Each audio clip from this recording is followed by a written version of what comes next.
अस्सलाम वालेकुम, नमस्ते, सत श्री अकाल, केम छम। Welcome to viral television. मैं हूँ आपकी होस्ट और दोस्त अनम शेख आपके साथ।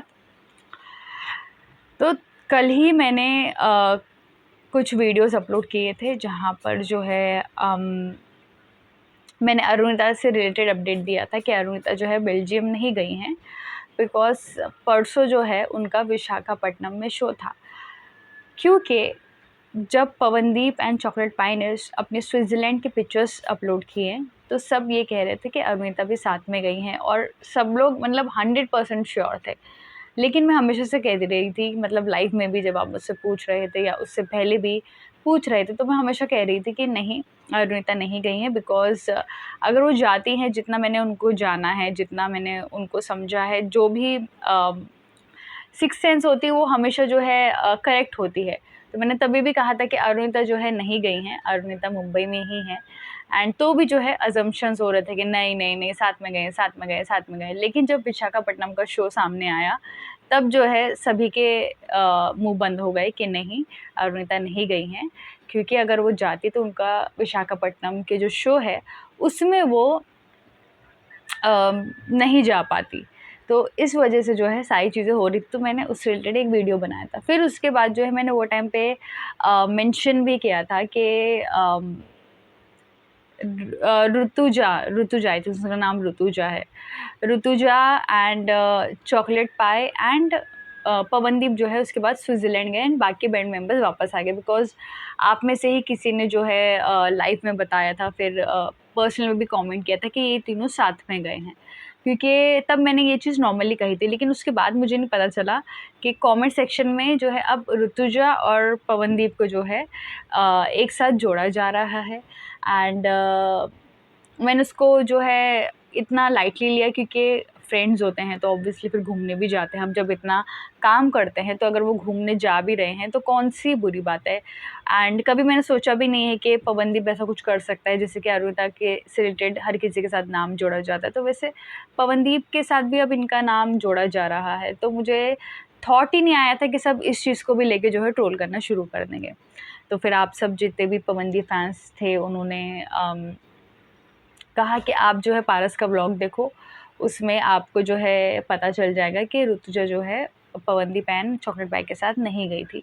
तो मैंने कहा ठीक है, मैं देखती हूँ, फिर उसके बाद जो है मैं वीडियो बनाऊँगी कि ये साथ में गए थे या नहीं गए थे। और अगर गए भी थे तो कोई बात नहीं, अगर नहीं गए थे तो उस चीज़ को हम क्लैरिफ़ाई कर देंगे कि नहीं गए थे। बिकॉज़ कुछ लोगों को ऐसा होता है ना कि अगर मेरे बोलने से अगर कुछ हो रहा है तो चलो बोल देते हैं। तो इसलिए मैंने व्लॉग देख लिया है एंड प्रूफ्स भी देख लिए हैं, क्योंकि मैं बिना प्रूफ के तो कोई भी चीज़ करती नहीं हूँ। तो मैंने प्रूफ देख लिया है, व्लॉग्स भी देख लिया है। तो चलिए बात करते हैं इस बारे में। लेकिन उससे पहले चैनल को पहले सब्सक्राइब नहीं किया है तो और मेरे साथ कोई पॉइंट ऑफ व्यू शेयर करना चाहते हैं तो मेरे इंस्टाग्राम पर मुझे लिख सकते हैं। मेरा यूज़र नेम है official Anam Sheikh. So basically अगर आप सबसे पहले तो आप एक आपको डिस्प्ले पे एक तस्वीर दिखाई दे रही होगी। ये तब की है जब ये फ़्लाइट ले रहे थे, आई मीन जा रहे थे बेल्जियम के लिए। तब जो है ऋतुजा ने एक फ़ोटो अपलोड की थी जहाँ पर उनकी जो है आप देख सकते हैं थोड़ी-सी आई थिंक सो ये ब्राउनिश बरगंडी कलर बोलते हैं इसे शायद से। सो ये बरगंडी कलर है, तो जैकेट कलर आप देख सकते हैं ये। तो ये ऋतुजा ने पहनी हुई है। अब आपने ये कलर देखा, अब जो है अगर आप उनका जो है फ़ोरहेड भी देखें और आप उनका हेयर स्टाइल भी देखें, ठीक है। अब आप अगर ब्लॉग में देखेंगे जो कि प्ले हो रहा है तो इस वक्त जो है आप देखिए सामने जो है, मैं थोड़ा-सा इसको थोड़ा स्लो मोशन में डाल देती हूँ तो आपको पता चल जाएगा कि यहाँ पे जो है आगे पारस बोल रहे हैं कि अभी हम जो है इंडिया जा रहे हैं इस्तांबुल से फ़्लाइट लेकर। एंड आप देखेंगे आगे जो है ब्लैक सारे बैंड मेंबर्स हैं and black, I think so black में जो है वो साहिल है। साहिल के बाजू में जस्ट देखें आप तो वो सेम बरगंडी कलर का जैकेट पहनकर जो है, सेम फेस है, बाल भी एग्जैक्टली सेम है।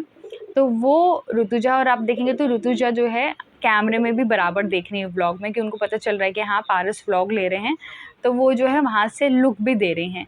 तो इससे ये साफ ज़ाहिर होता है कि बैंड मेंबर्स के साथ-साथ जो है ऋतुजा भी वापस आ गई थी। एंड मेरा पॉइंट ऑफ व्यू है कि जितने भी ये सारी चीज़ें हो रही है, पहले तो अरुणिता को लेके सारी बातें हो रही थी, अब पवनदीप को लेके सारी बातें हो रही है, जो कि मुझे लगता है फालतू की बात है, इसमें कोई सेंस नहीं है। एंड अगर वो जा भी रही है तो फ्रेंड्स के साथ तो हर कोई घूमने जा सकता है, लेकिन वो कहते हैं ना कि जब आप किसी को ट्रोल करते हो तो आपको जो है, जैसे कि अरुणिता को ट्रोल किया जा रहा है, तो वैसे जो अरुणिता के फैंस हैं वो भी ऐसे में मैंने देखा है कि अरुणिता के फैंस ये सब सारी चीज़ें कर रहे हैं, कमेंट सेक्शन मैंने सब देखा है, सब नहीं कुछ-कुछ कर रहे हैं कि एक कहते हैं ना बदला लेने के लिए, अगर आप चॉकलेट पाई के साथ नाम जोड़ो तो हम आपका जो है पवनदीप का ऋतुजा के साथ नाम जोड़ेंगे। तो ये वही एक रिवेंज वाला सीन हो चुका है, जहाँ पर सब इसका उनके साथ नाम जोड़े, सब इनका उनके साथ नाम जोड़े हैं। तो मेरा पॉइंट ऑफ व्यू ये है कि बेसिकली अगर वो गए भी हैं तो वो फ्रेंड्स हैं, एंड अगर अरुणिता भी बेल्जियम साथ में जाती तो इट्स ओके, सब फ्रेंड्स हैं और पवनदीप अरुणिता रिलेशनशिप में है तो इट्स टोटली फाइन। सो इस वजह से मुझे लगता है कि अगर ऋतुजा जाएगी भी तो फ़र्क नहीं पड़ता है, बिकॉज़ घूमने हर कोई जा सकता है। तो ऐसे में आपके क्या थॉट्स है ये सारी चीज़ों को लेकर के, इतनी सारी इस बातों को जो है क्यों इतना प्रेफ़रेंस दिया जा रहा है? क्यों इतनी ज़्यादा इस चीज़ को लेके गॉसिप्स हो रही है? क्यों इतनी ज़्यादा इस चीज़ को लेके जो है रिएक्शंस आ रहे हैं? क्यों हो रहा है? क्योंकि मेरा मानना ये है कि अगर कुछ होगा तो वो पवनदीप अरुणिता का लुकआउट है, वो आपस में देख लेंगे कि अगर कोई लॉयल है या कोई लॉयल नहीं है, या जो भी XYZ बातें हैं, कौन फ्रेंड्स है कौन फ्रेंड्स नहीं है उनको पता है, और वो आपस में ये सब सारी चीज़ें सॉर्ट आउट कर लेते हैं। तो आप लोगों को जो है जज बनने की ज़रूरत नहीं है, आपके कमेंट करने से, आपके थॉट्स से जो है कुछ फ़र्क नहीं पड़ेगा।